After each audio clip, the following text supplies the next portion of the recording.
Muito boa noite, pessoal. Hoje é dia 21 de março, episódio número 89 da nossa série de diálogos. E às quintas-feiras, nesse horário, falando um pouco sobre desenvolvimento humano. Eu tenho aqui os mesmos convidados que estão aqui há 2 episódios atrás, porque acho que a gente gostou de fazer essa história, né? Eu não sei se as pessoas estão gostando, mas a gente está se divertindo. Esse é o problema. Tudo bom, Marcelo? Seja bem-vindo aqui novamente, né, cara? Muito obrigado por você estar aqui de novo. Prazer. Obrigado. A Delmar também está aqui. Também. Hoje eu comecei pelos homens, né? Fez muito bem, assim, alterna. Muito bom estar aqui. Obrigado. Algumas coisas me chamaram a atenção do diálogo que a gente teve a semana passada para essa semana. Semana passada, a gente pegou notícias que estavam emergindo nos jornais, revistas e tal, e fez alguns comentários sobre ela, sobre um ângulo que eu pelo menos nunca tinha feito. Foi um exercício incrível, mas problemático. E eu queria trazer o problema para a mesa, né, antes de mais nada. Vou pegar a primeira notícia que me traumatizou, porque ela foi uma notícia do dia, que foi sobre o IDH, o Brasil ranqueado novamente no IDH. A gente fez o comentário aqui, vocês comentaram a notícia, a gente debateu, foi super rico. Aí eu voltei para casa, a hora que eu cheguei em casa, peguei ainda os telejornais rolando. Como a notícia era a notícia do dia, estava em todos os telejornais. E uma coisa que eu notei é que as análises que eu vi nos telejornais, os depoimentos das pessoas, eu comecei a sentir aquilo muito raso. Começou a me dar uma certa náusea, para falar a verdade, porque além de comentários rasos e muito superficiais sobre o IDH, a importância do IDH, a importância de considerá-lo como um novo indicador e tal, eu ouvi absurdos de pessoas importantes no país, como, por exemplo, que o IDH foi calculado errado, que o Brasil está em 10º, entre os 10 maiores IDHs, quer dizer, cheguei a ouvir esse tipo de coisa no telejornal. Fiquei chocado e esse é o problema da consciência, eu acho, né? Porque quando você ganha um certo nível de consciência, esse negócio começa a ficar difícil de você... Como é que isso soa para vocês? Eu sou um anormal, assim, de novo? Não, você é normal. Você lembra do Matrix, do filme? Claro. Então, quando ele toma a pílula vermelha, ou seja, a gente costuma brincar que depois que você aprende a ler, você nunca mais passa por um outdoor sem ler, você não consegue não ler o outdoor. E de alguma forma esse processo de consciência, ele é uma bênção porque ele te permite, e não é privilégio de ser maior ou melhor ou nada disso, mas é ganhar aquele espaço que a gente falou na semana passada, de conseguir refletir, começar a olhar as coisas a partir de padrões, entender o modelo mental que está produzindo aquelas coisas, até para você escolher, ver como você está. Agora, ao mesmo tempo, ele é um processo mais dolorido, né? Porque... Ele é dolorido, cara. Esse lado aí eu senti ao chegar na minha casa e começar a ouvir isso. Eu comecei a ficar agitado em ouvir aqueles caras. E o teor de absurdo começou a ficar cada vez pior, né? É que tem uma questão que é a questão da educação, não é? Tudo começa e volta e retoma na questão da educação. Nós temos aula na escola sobre saber entender esses índices, participar ativamente dessas questões? Não. Então, acaba sendo um assunto muito específico, de poucas pessoas que entendem. Então, aí talvez uma questão de compaixão para aqueles que tiveram uma análise rasa, porque você precisa ter um treino para isso, né? Você não tem na escola aulas de cidadania, aulas de entender índices de saúde pública, você não tem essas coisas. Algumas escolas até têm essas coisas. O que eu acho que talvez até indo para o final, né, do ponto que a gente falou semana passada, quais são as notícias que deveriam estar no jornal e não estão, apesar de avanços de educação, e aí foi o Mercadante que falou, né, da história do... Foi, eu não quis. Não, mas ele falou publicamente, verdade, ele não falou só para você. Ele falou um negócio desse. Eu cheguei em casa, ele ligou o jornal e falou isso. Ele falou no ministro do Estado, né? Então, não tem dúvida que o Brasil avançou absurdamente nos últimos 25 anos de universalizar a educação. Então, o tempo médio das crianças na escola...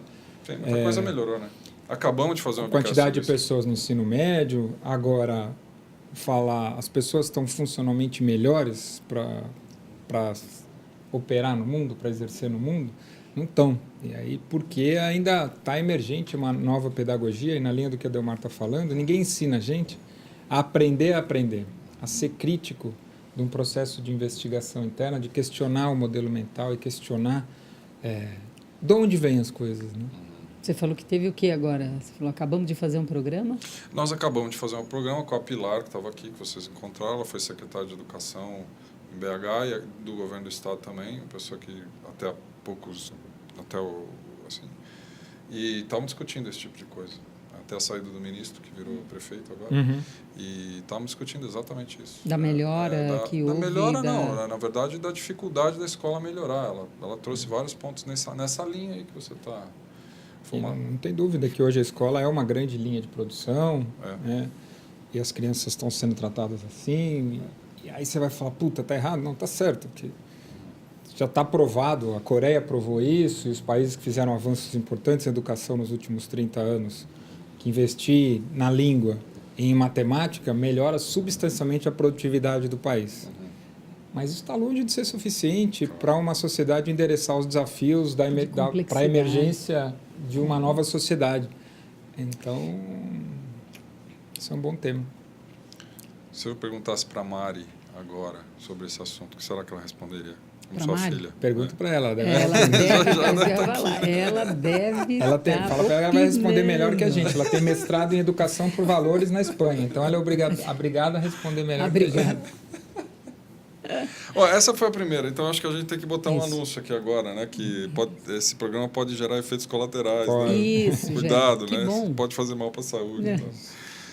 Bom, essa foi a primeira coisa que veio. A segunda coisa que eu notei, ela tem a ver com uma notícia. Eu não consegui achar a notícia que eu li essa semana, mas tem a ver com a história do Papa. O Papa Arruma. Não vou mostrar, é impróprio. Os dois aqui estão intimidados, eu não posso mostrar. Mas o Papa, a gente comentou a notícia do Papa semana passada, o Papa foi notícia semana toda. Mas uma coisa me chamou a atenção, porque você lembrou, Marcelo, você ressaltou a possibilidade dele fazer um link superior, né? Chamando todas as religiões, todas as pessoas... Para se unirem no que é comum. Exatamente. E o que me chamou a atenção na notícia que eu vi essa semana, que ela ficou bem no cantinho, né? Mas ela estava lá, é que na posse, né? No dia da primeira missa e tal, o Papa tinha lá convidados presentes que são de igrejas dissidentes de séculos atrás, e que não iam à posse de um Papa e não reconheciam a posse de um Papa há séculos. E pela história, que parece, é que ele exercia isso na Argentina. É um cara que vem fazendo isso e que, ao ser empossado lá, trouxe esses caras juntos. São igrejas orientais, enfim, dissidentes da Igreja Católica. E será que é um sinal, de repente? Eu acho que é um sinal maravilhoso, né?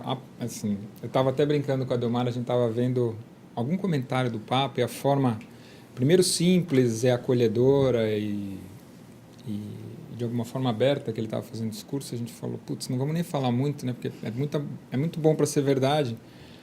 O poder da Igreja Católica, um líder da Igreja Católica que tem esse olhar inclusivo e compassivo e transcendente, tem um poder de transformação maravilhoso. Né? Ou seja, talvez ele esteja nesse estágio aí de... Sem querer, isso não acontece. Talvez ele esteja, né? A gente só espera que, e aí guardadas as devidas proporções, e sempre... Ontem mesmo eu falava com uma pessoa, e o ideal e a idealização, ele sempre é imperfeito pela natureza de atrito do planeta. Né? Então, a estrutura de poder milenária, aí o Delmar pode até falar melhor que eu, da história do campo vibratório presente, do papado, de todas as disputas de poder, corrupção que estão tão engrenadas lá, se não vão consumi-lo e colapsá-lo. Né? Isso é o que a gente deveria rezar e torcer para que não aconteça. Essa questão do campo, que eu acredito, assim, uma notícia que eu vi com sequência da nossa conversa foi assim, houve dobro de pessoas inscritas para o Encontro da Juventude no Rio de Janeiro, que o Papa vai estar presente. Que anunciou ineditamente. Então, essa questão, ele é uma pessoa que tem um carisma, e se esse campo e as pessoas formarem nessa direção de união, e se ele começa a falar, porque assim, o exemplo é muito forte. Uma vez eu escutei que a palavra convence e o exemplo arrasta. Então, tudo bem que foi uma nota de rodapé. Você vê que você está colocando uma lupa nessa nota de rodapé. Ó, estavam presentes lá, pessoas que há séculos não participavam. Então, ele agrega as diferenças, ele agrega... E é bonito isso. E talvez esse campo já esteja aí pronto, né? O que mais me espantou, Delmara, foi o efeito imediato do nosso diálogo aqui na minha lupa. Porque esse seria assim, eu passaria batido em cima disso. Eu chegaria em casa do Vieril e EDH ali, numa boa, falar, não, é isso mesmo. É isso mesmo. Essa é a diferença. Talvez legal. um dia falar aqui da questão, quando você fez assim, da hipnose de massa. Né?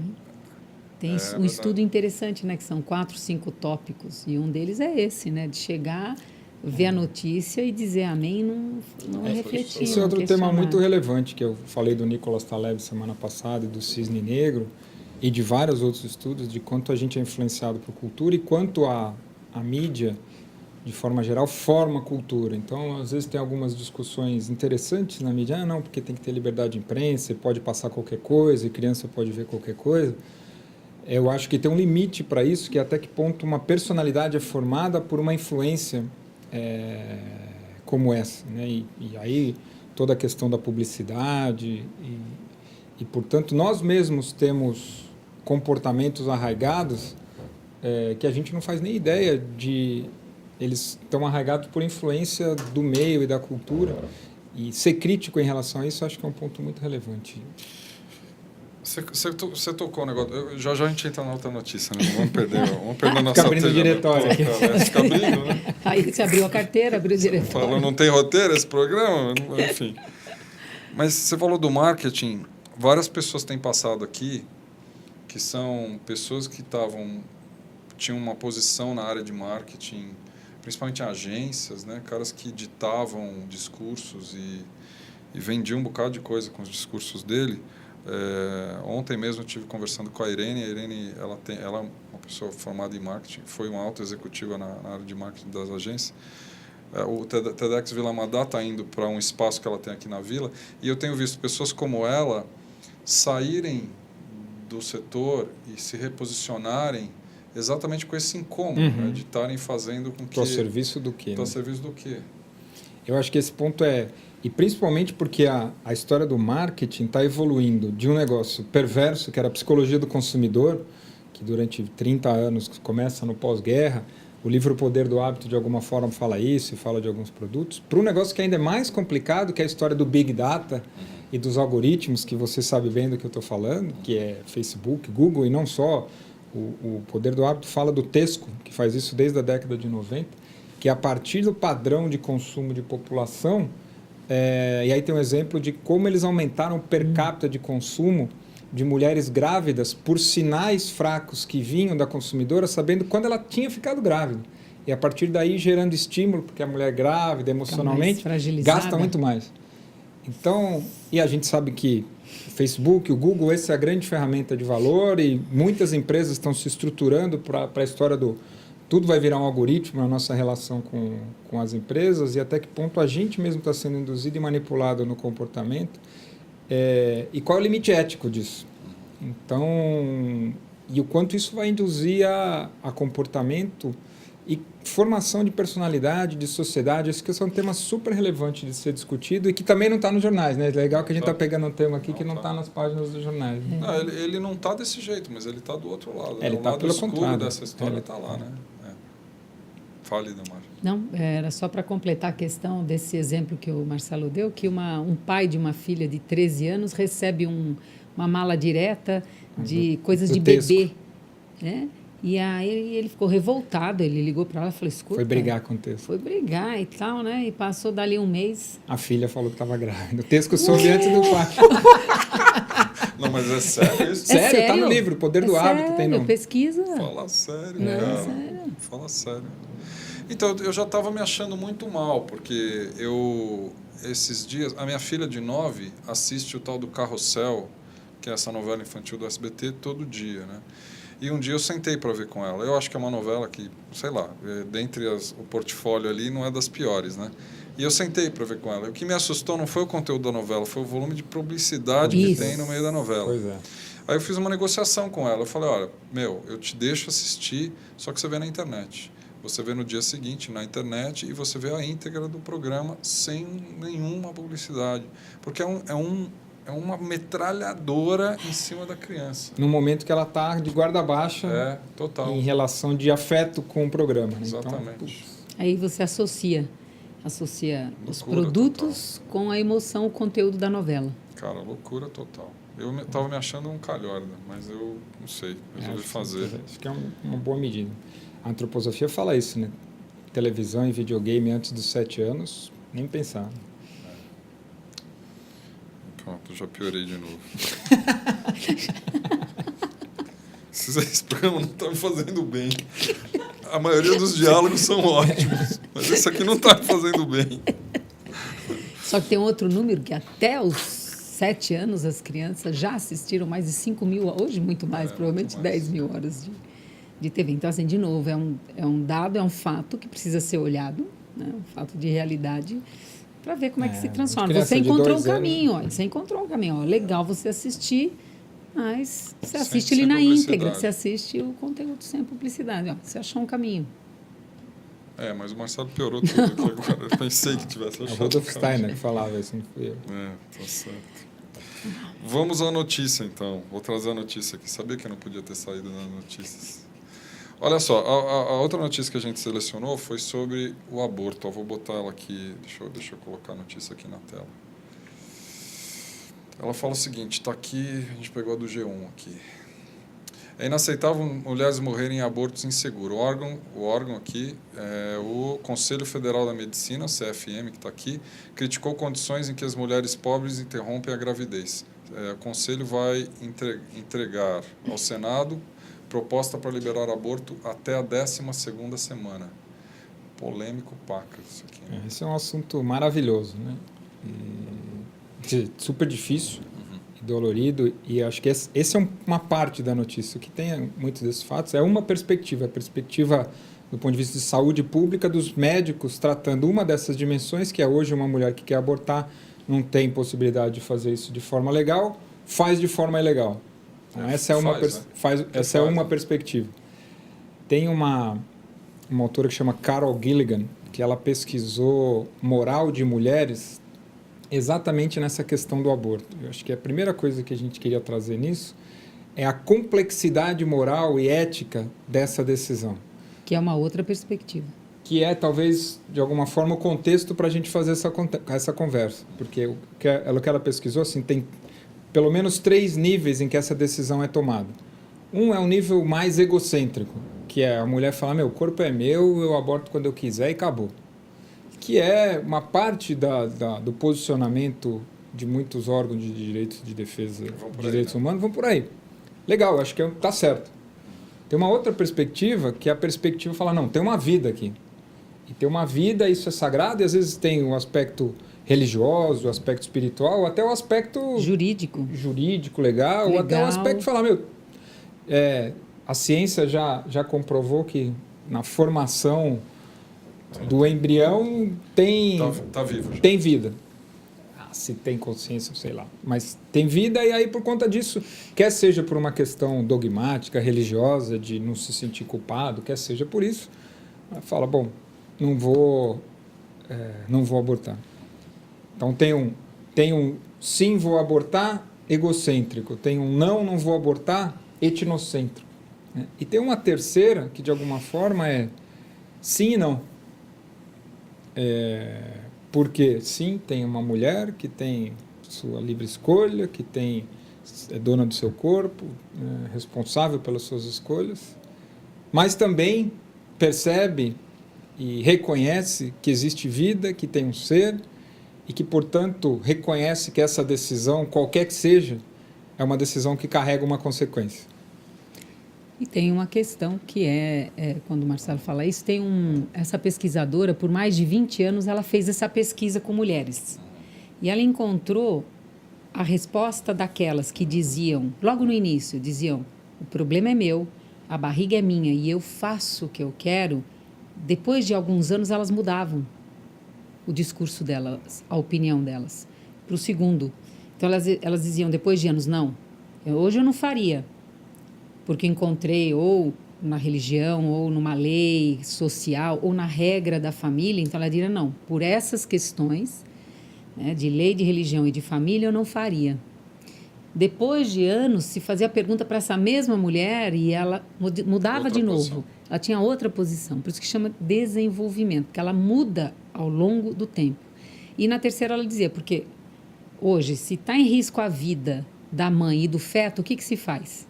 Os dois vão morrer. O que se faz? Sei lá, acho que preserva a vida da Se mãe. preserva, isso está dentro da lei, e também né? é. Lei. Então, assim, se os dois estão correndo riscos de vida, você salva a mãe, porque essa criança ela pode vir a mãe pode engravidar de novo, a matriz pode engravidar de novo, Claro. não é? Só que nome tem isso? Aborto. É aborto, Isso. Então você percebe que nesse caso, terceiro nesse contexto, quando ele fala que é um sim, mas espera aí, é Você carrega diferente. um paradoxo, né? Isso. Tem uma consequência. Sim significa, e se tivesse nascido? Né? Não significa, putz, e se eu tivesse feito a escolha de ir para a carreira, para o que quer que seja. Né? E aí você tem as mulheres que estavam no segundo estágio, mais etnocêntrico, elas, depois de alguns anos, respondiam o terceiro. E nunca havia uma evolução nessa pesquisa dela. Não havia um retrocesso. A moral não evolui, né?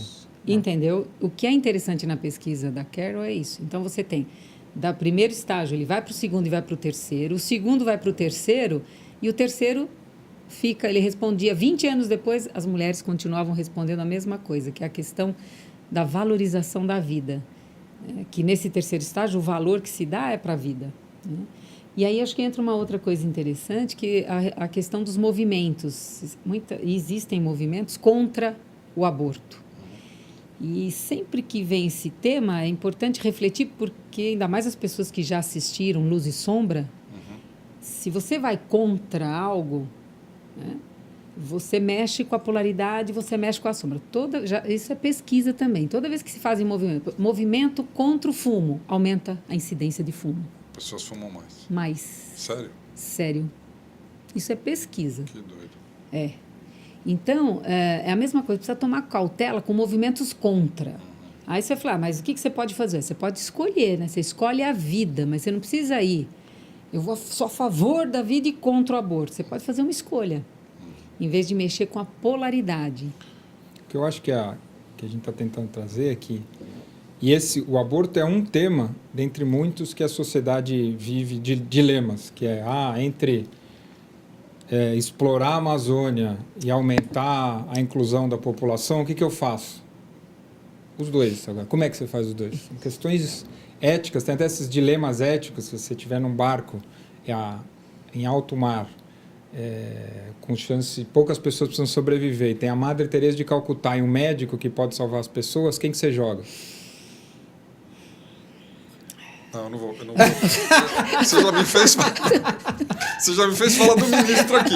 Eu não vou falar nada sobre. Não vai jogar a Madre Teresa de Calcutá. Não vou! E nem o médico que vai Nem o salvar. médico. Não jogo ninguém. Você tá louco. Me jogo eu, né? Me jogo. Eu dou o meu lugar no bote. Eu acho que a gente vive na sociedade vários desses dilemas. E parte da fragmentação e do sofrimento é porque as pessoas se encastelam nos polos desses dilemas, onde a solução ética e moral está acima, e não nem de um lado nem de outro.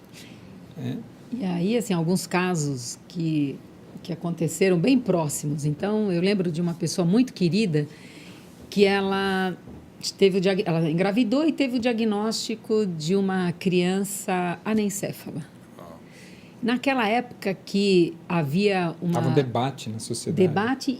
Foi um período de 3 meses onde houve uma liberação, os juízes liberavam quando... O STJ liberou. Isso. O que aconteceu? Ela chegou e falou assim, olha, eu estou com apoio jurídico, né? Se eu entrar com...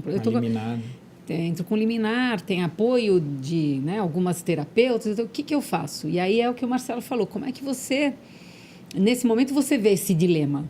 Né? Eu estou grávida, tem toda a possibilidade legal, tem um apoio, o que eu faço? E aí, quando você... E aí, no caso dela, né, eu falei, e o teu coração, o que você... Ela falou, eu gostaria de levar adiante. Eu falei, bom, então aí você vai ter o apoio para levar adiante. Bom, passou um mês, ela foi fazer de novo o ultrassom, aí o exame deu hidrocefalia, quer dizer, o primeiro era anencefalia, sem cérebro. O segundo tinha cérebro e tinha água no cérebro. Aí esses médicos já queriam que ela processasse o outro, porque tinha... Aí, então, o que ele fala? Os dilemas. Nossa. Aí ela voltou, eu falei, calma, vamos continuar. E aí, você quer seguir? Vamos seguir. Então, aí esse apoio, esse fortalecimento da família, do marido, e aí todo um contexto, ela seguiu adiante. Quando nasce o bebê nasceu ele nasceu, não tinha nem hidrocefalia, nem anencefalia. Ele faleceu por problemas cardíacos 20 dias depois. Então, por isso que é tão... Esse é um. Depois, vários. Nós temos, assim, vários casais, né, próximos, porque você acaba com a proximidade, né, e acompanhando a gestação. O interessante é que esses 3 casos, que na realidade foram, acho que 3 anos, 3 casos. Foram. Os 3 casos, no fim das contas, os pais acabaram aceitando levar até o fim a gravidez. Foi. E logo depois de ter feito esse processo, obviamente, uma criança acho que viveu 40 minutos. Perfeito. E outra... Né? Perfeito. E aí viveu 40 minutos, foi batizado, teve nome, funeral, então viveu todo o processo de nascimento e de morte, de profundo processo psicológico, tudo. E depois de um tempo, todas essas mulheres engravidaram e hoje são mães de filhos saudáveis. Sim, é verdade. E acho que agora vale a pena você falar da história da constelação. E aí, do sistema. pelo olhar de uma visão sistêmica, que é a constelação familiar, todas as crianças abortadas, elas têm um lugar na família. Porque, às vezes, principalmente em décadas anteriores, que era tabu, não se falava. Ou se era uma coisa a pé de ouvido, as crianças pequenas sabiam, era uma coisa... Mas, assim, é importante essa visão de que toda criança, independente se ela viveu, teve diagnóstico, está grávida, se ela viveu 15 dias, 1 mês, 3, não importa quanto... Viveu como feto. Como feto, né? Porque o natimorto, agora tem até também uma regra que se pesar 500 gramas, ele tem toda, né, certidão, óbito, tem todas essas questões. Nascimento e morte. Então, você tem, independente de quanto tempo ele tenha vivido no ventre da mãe, como feto, ele tem um lugar nessa família. E isso é muito interessante porque, como muitas vezes não se dizia, vamos supor que o casal, o primeiro foi um aborto e não contou. Aí o segundo, na verdade, ele acha que ele é o primeiro. E o terceiro, ele é o segundo. Isso. E isso dá um emaranhado, isso dá uma complicação aí no sistema com algumas observações já realizadas, né? Ou a pessoa fica ansiosa para viver por 2, por ele e pelo que se foi.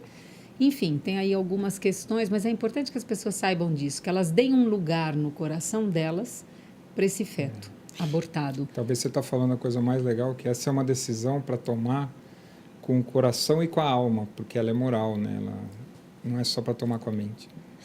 Daí vem algumas questões que estão sendo colocadas no chat, eu queria trazer para vocês. Eu não sei exatamente qual é o nome dele ou dela aqui, B. Bargon, é o nickname aqui. Ele está dizendo o seguinte, ou ela aqui, ele está agradecendo vocês pelo episódio da 321 da Sombra. Você não tem que agradecer eles, tem que me agradecer, cara. Os caras me fizeram de cobaia aqui. É verdade. Meu Deus do céu. Imagina, o episódio foi bem legal. Eu já revi 2 vezes o episódio. Não foi por obrigação. Hein? Ele diz o seguinte, acho importante que a lei torne possível ambos os caminhos, abortar ou não abortar. Cabe a cada um escolher o seu, abortar ou não. É claro que mais para frente as pessoas podem mudar de opinião. A lei tem que proteger ambos. A gente tem uma, não sei se é uma tendência no Brasil, mas da lei meio que a legislação evolui, parece que no Brasil, mas ela te dá um caminho muito fechado, né? Ela não deixa Eu não sei, as legislações que eu tenho visto, normalmente elas estão tentando cercar todas as opções e decidir por você, né? Esse é um caso que... Envolve sistema de crenças, eu penso também, né? Aí depende da crença de cada um. Eu posso, por exemplo, a minha crença é uma vez que você, para aqueles que acreditam, né? Se uma empresa tem planejamento ou não? Normalmente tem. Normalmente tem. Escola? Teoricamente. Normalmente tem. Normalmente é. Normalmente Diz tem. que tem, é. E uma vida? Não. Então, né? Teoricamente, né? Se você olhar fazendo essas metáforas, existem esses, né? A crença de que existe, não no dia a dia, nas pequenas coisas, mas existe um planejamento para aqueles que acreditam. Um planejamento na tua vida. Ah, tá. Para aqueles que não acreditam que é uma coincidência. Né? Aliás, Marcelo, você viu um vídeo essa semana, não é? Da fecundação? É o vídeo da... Tem um livro que fala disso, que é A Corrente da Vida, do David Boatella, que descreve o processo de concepção e de fecundação. Tem um vídeo da Discovery, que filmou desde a concepção até o nascimento de um feto intrauterino. É maravilhoso, e é bonito porque você se conectar com a quantidade de milagres que aconteceram para você estar aqui nesse momento falando, aí realmente tem uma coisa que a Delmar fala, que é como não se render ao mistério da vida. Isso. E a beleza do fluxo da vida. Então, aí eu volto se isso tudo, existe um planejamento, existem leis maiores que nós desconhecemos. Eu acredito que nós conhecemos na Terra poucas leis das que existem. Né? E se existem leis acima de nós, essa questão da vida e de banalizar, faz aborto... Né? Assim, por que não, então, investir em educação sexual, investir em prevenção, investir em anticonceptivos, para mim, esse é o caminho, porque senão você fica cuidando da consequência. Claro. Acho que talvez, indo para o lado um pouco mais pragmático da história de legislação, o Brasil tem muitas leis que são sofisticadas. A lei ambiental é uma lei bastante sofisticada. Tem essa história, tem lei que não pega, tem lei que pega. E a Lucilene, que eu gosto muito, que é advogada da Natura, ela fala de uma coisa super bacana, que não é a lei que forma a sociedade, mas é uma sociedade que amadurece, e a partir dos valores da sociedade, as leis são formadas pela maturidade da sociedade. E é claro que o Brasil ainda não é uma sociedade madura. Em muitos termos é imaturo, e essa é tipicamente um tema que a gente é imaturo como sociedade, porque não tem educação suficiente, porque tem um Estado, apesar de laico, tem influência forte da religião e das bancadas religiosas no Congresso. Então, criar o contexto para que as pessoas possam ter mais consciência para elas fazerem as escolhas, e talvez do ponto de vista de política pública, criar políticas públicas que preservem a saúde das pessoas, das mulheres e das crianças, esse seja o maior desafio. E trazendo para mais exemplos pessoais, né, que são 30 anos ouvindo pessoas e ouvindo histórias e acompanhando pedaços de histórias e de vidas, essa questão da religião que o Marcelo falou, quer dizer, muitas vezes eu também já atendi mulheres que fizeram um aborto, e a questão da culpa, e aí é um ponto importante para ser trabalhado, né? Porque às vezes a mulher entra e às vezes não é no momento, às vezes ela pratica o aborto e logo depois entra no processo de culpa, ou é um aborto espontâneo e ela se culpa, porque inconscientemente eu não quis, porque eu rejeitei, porque a culpa é minha. Então aí é importante que essa culpa seja trabalhada, né? Porque senão vira uma areia movediça. E aí outras áreas de vida começam a colapsar. Então, é muito importante, né, que se olhe para isso também, independente. Eu acho que só complementando o que a Delmar está falando, nessa linha, acho que talvez seja a coisa mais importante, né, que qualquer que seja a escolha, demanda um trabalho de amadurecimento psicológico para lidar com a consequência da escolha. Porque qualquer escolha tem uma consequência que interfere, tem impacto no aspecto emocional e psicológico. E aí, pela minha experiência, que é bem limitada diante de tudo isso, né, por mais difícil que tenha sido, porque eu já acompanhei gravidez consequência de estupro, já acompanhei todas essas de questões de congênitas, má formação congênita, das mais variadas, por mais difíceis que tenham sido, todas as mulheres que disseram sim à vida, Ela vai seguir porque ela veio agora por uma lei maior que eu desconheço, que está além. Eu percebo, depois de longos anos, uma diferença muito grande desse amadurecimento. Que legal. Sendo que o caminho, eu estou voltando para a minha experiência pequena, mas aquelas que escolheram, assim, é muito mais complicado trabalhar culpa, trabalhar remorso, trabalhar questões de colapsar áreas de vida importante. Então, aí eu acho que vale a pena essa reflexão de uma experiência. Uau! Eu não vou poder ver jornal hoje, quando eu voltar para casa. Ave Maria. Não, muito legal, cara. Não vou... Nossa Senhora. Que existem dimensões sutis. Existem pessoas que acreditam, por exemplo, que a criança, antes do Marcelo falou dessa beleza da vida, que quando você vê entre milhões de espermatozoides, um fecunda, né? E me parece que foi a Sharp, eu não lembro quem foi porque tinha aquela história, não, o espermatozoide que fecundou é um vencedor, porque ele venceu entre todos os outros. O que eles descobriram? Que vários espermatozoides chegam ao redor, não é o primeiro que chega fecunda, depois vem os outros, não, tem vários ali. Então, todos... É um fenômeno de colaboração e não de competição. É isso. Fantástico. É de cooperação, porque aquele que tem ressonância e sintonia com o óvulo é que entra e aí forma a camada e aí não entra mais ninguém. Esse vídeo é imperdível. O óvulo que abre o tubinho, o espermatozoide entra, depois fecha, e aí começa a reprodução celular, depois a aterrissagem no útero, que parece uma aterrissagem na Lua ou num outro planeta. A anidação no útero, quando ele... E aí tem abordagens terapeutas e pesquisas científicas feitas que isso já interfere na personalidade da pessoa. O humor da mãe, a receptividade ou não receptividade, como o útero aceitou ou não aceitou, tem implicações para a vida da pessoa. Então, parte dos nossos comportamentos de quem somos tem aspectos tão fortes do nosso inconsciente que aí eu concordo com a Delmar. Às vezes relaxar e deixar o fluxo da vida tem mais força do que brigar contra ele. Você discorda dela em algum ponto? Muitos. Com certeza, se eu não discordasse dela, a gente não tinha uma relação boa.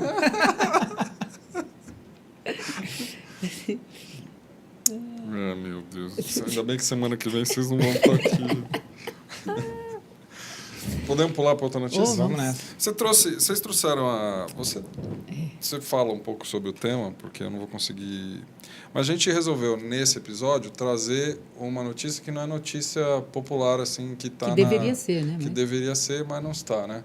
E que fala sobre envelhecimento, expectativa de vida. Você quer falar um pouco, dar alguns números sobre isso? Eu acho que isso é bem legal, porque a gente começou a pensar e falar, legal, a gente está falando dos fatos que são notícias, mas...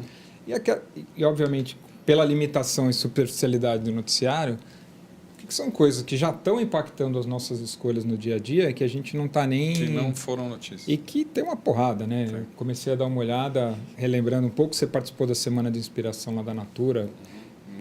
Biotecnologia, só o que está acontecendo em biotecnologia, no macro e no micro. Só dá para dar 3 programas só para falar disso. Mas aí eu acho que tem um tema, que é essa história da expectativa de vida. O Ray Kurzweil fala que quem vai viver 200 anos já nasceu. Provavelmente, as pessoas que têm menos de 30 anos são saudáveis e não sofrerão acidentes, vão viver mais do que 100 anos. A expectativa nos próximos... Pessoas comuns. Sim, seu filho, meu filho. Nós, eu acho que, não sei. Temos uma boa chance, vamos ver. 120, tá bom? 150? Estou me sentindo envelhecido a cada programa. A gente estava brincando essa história dos 200, imagina, não, casei com 70, eu tô só há 130 anos casado.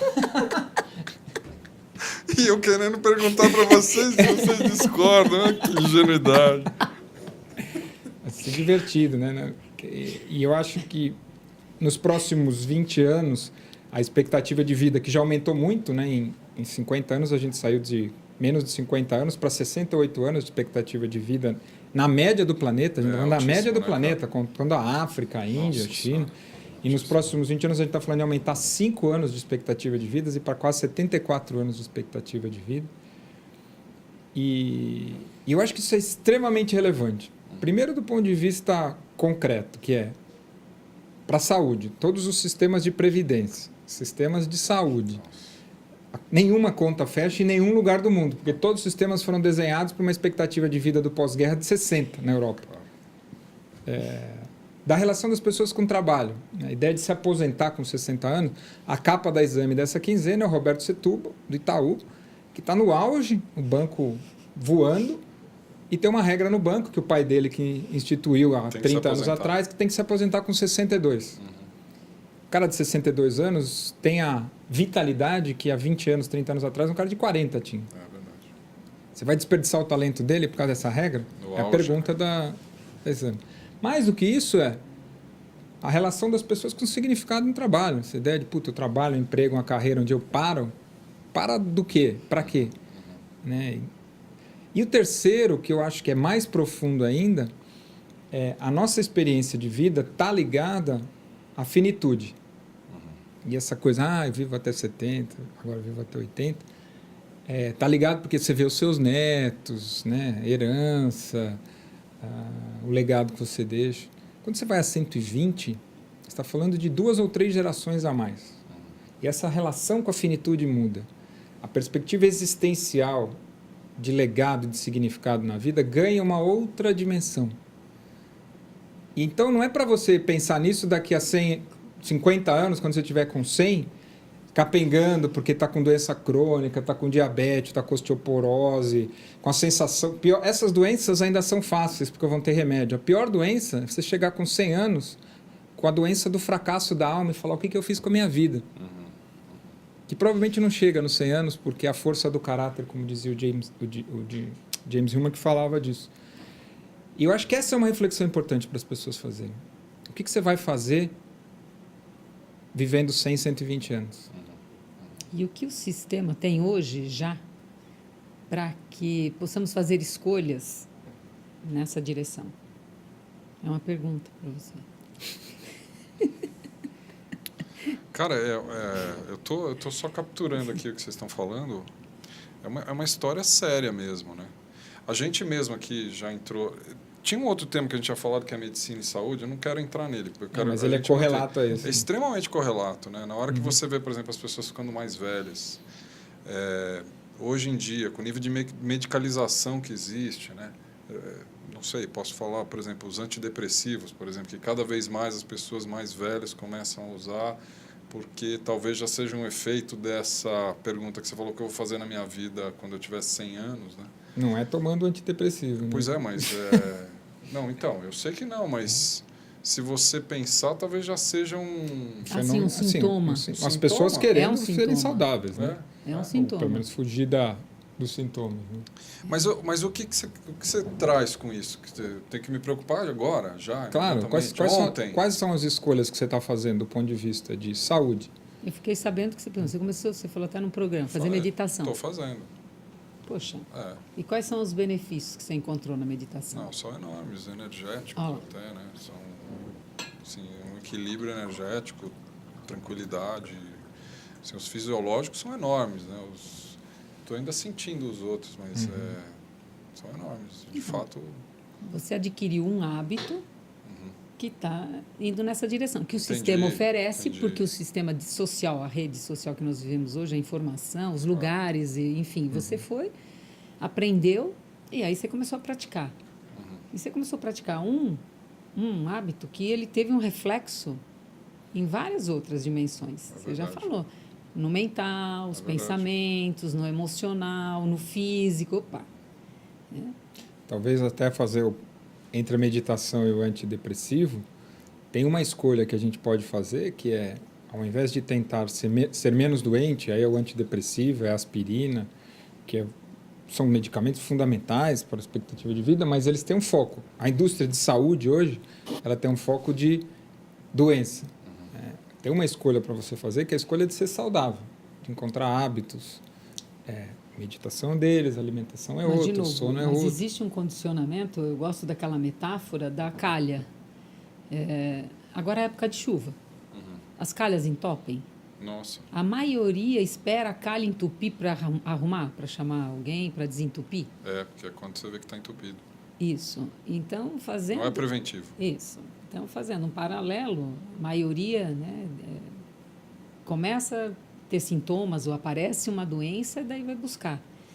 E que tal? Aí o movimento todo, então aí é tratamento, aí houve uma prevenção. Vamos prevenir a cárie, vamos prevenir o câncer, vamos prevenir, enfim, as prevenções todas, né?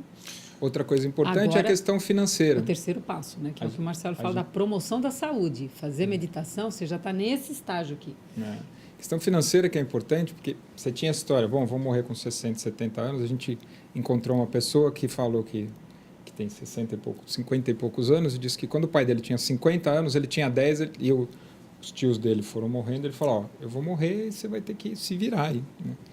Tem impacto, né? Que é há 30 anos atrás a expectativa de vida. Hoje, uma pessoa que vai morrer com 90 anos, os filhos vão ter 65, vai ter netos de 30 e pouco, então não tem herança. Então, essa questão de como é que você se planeja para viver bem financeiramente, né? Que aí tem uma regra super legal que a gente aprendeu, você precisa ter 200 guardados, 200 meses do seu gasto mensal. Se você tiver isso e fizer uma aplicação bem conservadora, que te remunere inflação mais 3 ou 4 ao ano, você vai ter só com rendimento a possibilidade de viver com os seus gastos e manter o seu patrimônio. E aí tem uma reflexão importante nesse momento de ascendência de classe média que o Brasil está vivendo, que é a quantidade de gasto do brasileiro. Qual é o teu gasto? Consumo inconsciente e desnecessário.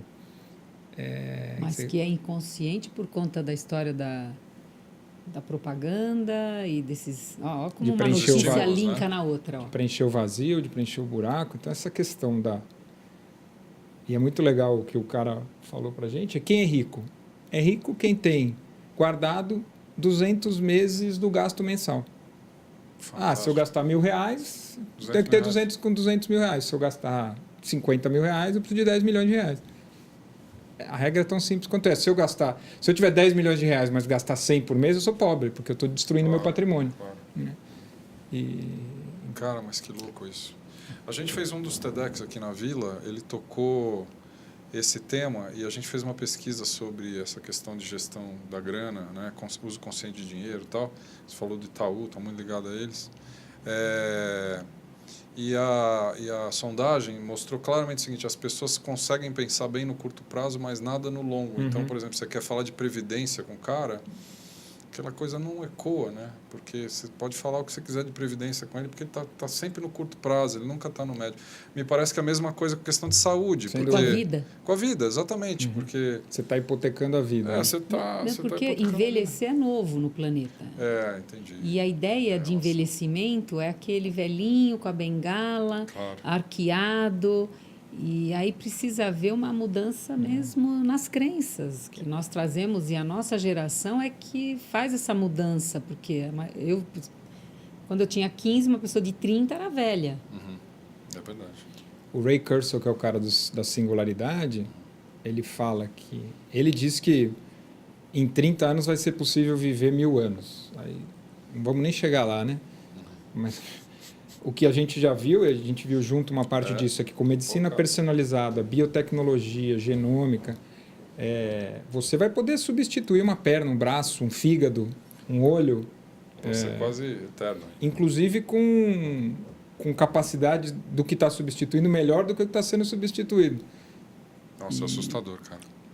E a cabeça, onde fica? Pois é, e aí o significado, essa relação com a finitude. E esse seria um trabalho que teria que começar cedo, né, cara? Porque ele é... Pelo menos junto. Sim, na educação, sem dúvida. Jovem, né? Sem dúvida. Porque aí você vê um avanço tecnológico com isso que vocês estão dizendo, mas e aí? Essas outras questões mais emocionais e a cabeça? Ela está acompanhando A cabeça isso? mata hoje. Os nossos hábitos arraigados, né? De novo, o poder do hábito, que você formou o hábito, ele já está no seu inconsciente processado pelo cérebro reptiliano, a gente não sabe mais porque tem o hábito. Então, você ter... E eu acho que talvez esse seja a maior mensagem para deixar para alguém fazer no curto prazo, que é a lição de casa que a gente mais trabalha, como você descondiciona os seus hábitos inconscientes. Você não está perguntando para mim. Não, eu estou deixando essa pergunta. Vamos e aí deixar claro para todo mundo que está assistindo. Você não está perguntando para mim. Estou perguntando para todo mundo. Os caras vêm aqui para se divertir. Eles não têm o que fazer aqui. Na quinta-feira à noite. Acontece isso. Acontece isso. Vem aqui se divertir. Aí vale lembrar que o que a gente está fazendo aqui toda essa quinta-feira está em parceria com o Instituto Integral Brasil. E eu acho que no site do Instituto há algumas coisas importantes nesse sentido. Ainda não, mas terá. Mas quem está você na tem vai ter acesso, bastante, mas você tem acesso aos programas de conteúdo, formação. aos programas de formação, tem tudo. E tem o Facebook também, que tem bastante conteúdo, forma de contatar o Instituto Integral. Mas Acho talvez... que, de alguma forma, a lente da abordagem integral ajuda muito esse olhar que a gente está trazendo aqui. E talvez algumas reflexões, né? Acho que você podia deixar depois a pergunta de novo para reflexão, mas seria aquelas perguntas básicas, né? A quantas anda meu sono? Qualidade do sono, né? Um pouco de quando nós tivemos o diálogos com o Frederico Porto, né? Quer dizer, quantas anda?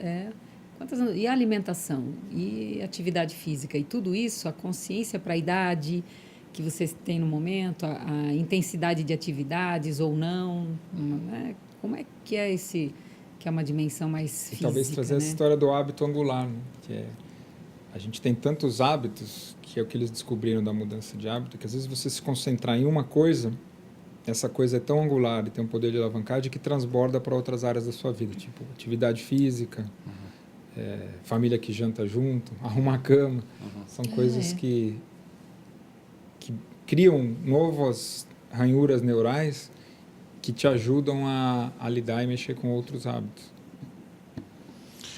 Melhorou a minha situação. Eu fiquei melhor agora. Que bom. Você precisa escolher só uma coisa para focar. Não precisa tudo. Verdade. E o contato com a natureza. Fundamental. Que é de fundamental importância sempre, né? Gente, olha, resgatando aqui, o chat hoje estava intenso aqui, né? Só resgatando aqui a pergunta que eu passei do B. Bargon, o nome dele é Bruno. Obrigado, viu, Bruno, pela tua participação. Ele tinha até colocado aqui uma questão que é, sem querer resgatar a notícia, mas a gente falou do aborto e ele falou, e a legalização da prostituição? Funciona mais ou menos na mesma linha? Como a legalização das drogas, né? Como a das drogas. Eu participei da reunião do Fórum Econômico Mundial no Rio, na América Latina, e vi, o Fernando Henrique está super envolvido com isso, o Bill Clinton, tem muita gente envolvida com isso. Esse é outro problema complexo, que faz, sei lá, mais de 100 anos que a sociedade combate drogas, álcool, droga, e os resultados são mais do que evidentes que não funcionaram. Não tem resultado. Aumenta a quantidade de gente viciada, e aumenta a demanda, as pessoas continuam vendendo, e aí tem bastante gente que fala, vamos legalizar. Né?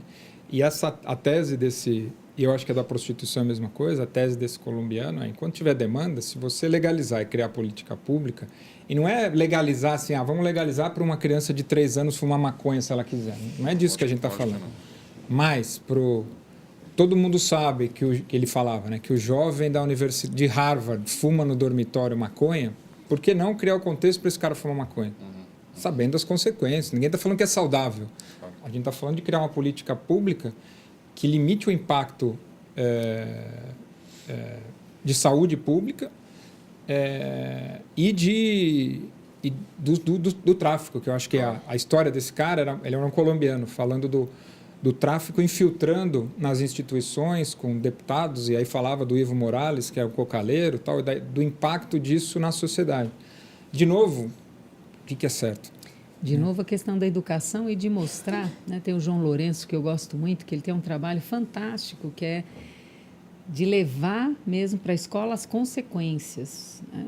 E de todas as maneiras, visuais, auditivas, enfim, é levar a consequência, porque tá aí outra notícia que vai na contramão da tal de viver 200 anos ou 1000 anos. Claro. Né? E tem alguns países que droga e prostituição são legais, né? Tem. Holanda, Portugal.